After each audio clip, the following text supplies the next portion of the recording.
Hello Dupré, peut-être que vous entendez Apichou qui broute de l'herbe. Il a levé le nez sur le micro. Là, on vient de finir une séance qui était trop chouette. Et dans cette séance, on l'a faite dans le pré. Donc j'ai séparé Api de sa congénère parce que sa congénère, elle peut être un petit peu envahissante. Elle est adorable, mais elle est envahissante. Et en plus, c'est pas moi qui l'éduque, vu que c'est pas mon cheval.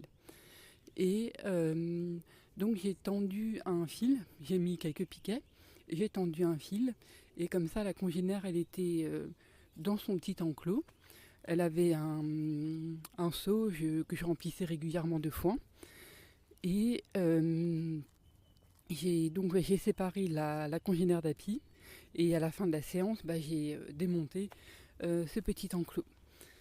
Et en démontant cet enclos, donc ça prend vraiment littéralement 3 minutes, hein, c'est enlever la ficelle, l'enrouler et enlever les piquets.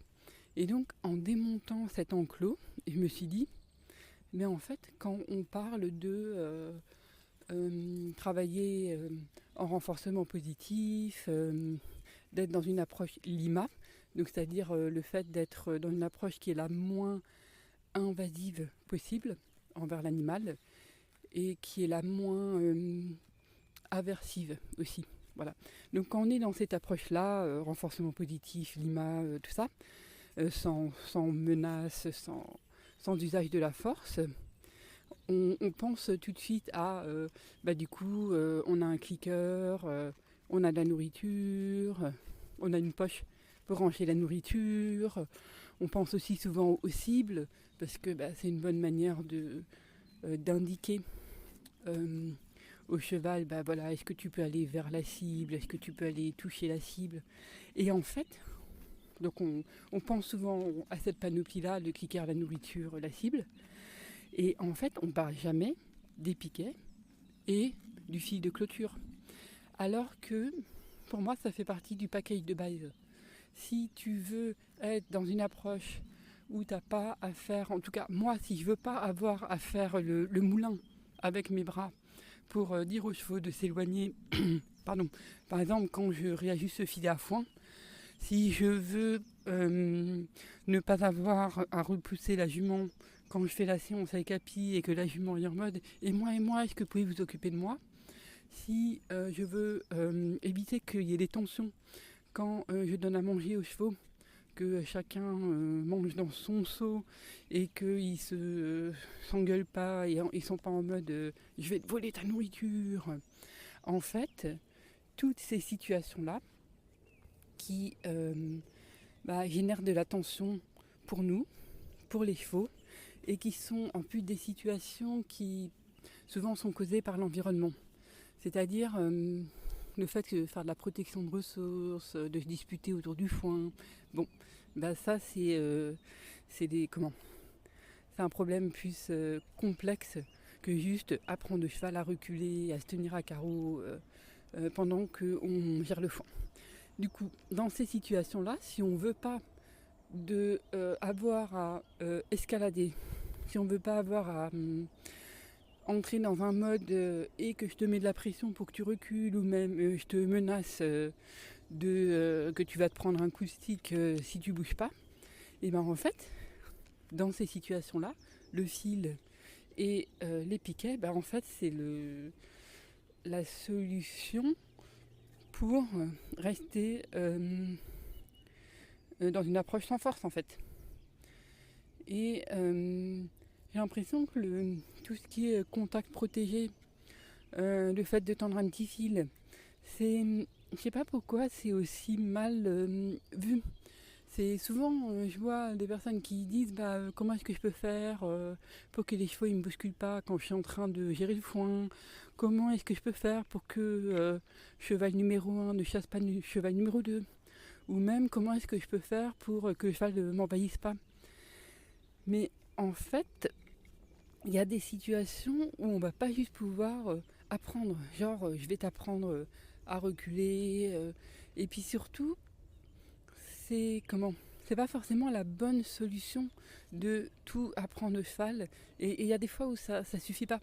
Et il vaut mieux rétrograder et plutôt que penser éducation, penser plutôt à aménagement en fait du contexte, de l'environnement. Et c'est tellement plus simple. Ça peut paraître encombrant là, ces piquets, ce fil, mais en vrai ça l'est pas quoi. Je veux dire, moi j'ai 5 piquets et un fil de clôture, ça prend pas de place et c'est très léger. Et ça permet d'aménager l'environnement, d'aménager le contexte pour pouvoir séparer des chevaux quand il faut les séparer dans une situation précise. Donc évidemment quand je dis séparer, c'est de manière très temporaire, genre le temps d'une séance ou le temps de faire une manip autour de foin. C'est tellement plus simple et ça, en fait, c'est bénéfique pour tout le monde. Nous, en tant qu'humains, on ne s'énerve pas. Les chevaux, entre eux, ils ne s'énervent pas. Ils ont chacun leur espace. Et le contact protégé, c'est aussi quelque chose, je trouve, qui est hyper intéressant dans le travail. Ça permet d'aller explorer du mouvement en avant avec le cheval sans s'inquiéter de est-ce que le cheval va me rentrer dedans, est-ce qu'il va, entre guillemets, m'envahir. Et ça permet, quand on est dans une optique de comment est-ce que je peux motiver mon cheval, lui donner envie, lui redonner la joie de se mouvoir, le contact protégé, ça permet de se concentrer sur ça, sur le mouvement, ce fait d'aller en avant, d'explorer, et tout le monde se sent en sécurité. Genre, moi, j'ai pas peur que le cheval pof dans un moment d'exubérance qui me touche, et surtout le cheval, lui, il n'a pas peur que l'humain le reprenne. Parce que par exemple, si c'est un cheval qui a explosé plusieurs fois et qui s'est pris des taquets, qui s'est fait engueuler pour ça parce que l'humain s'est fait peur, et peut-être qu'il va avoir du mal à repartir dans ce genre de mouvement si l'humain est trop près de lui. Donc ce fil, ça permet de laisser de l'espace à tout le monde, cheval comme humain. Donc voilà, c'était je crois mon petit plaidoyer enflammé pour ce simple bout de fil électrique et ces simples piquets, parce que je trouve que ça amène beaucoup de sérénité et de liberté en fait dans la manière dont on interagit avec nos chevaux. Apichou, est-ce que tu as quelque chose à dire sur ça? Il est, je crois, très occupé à brouter.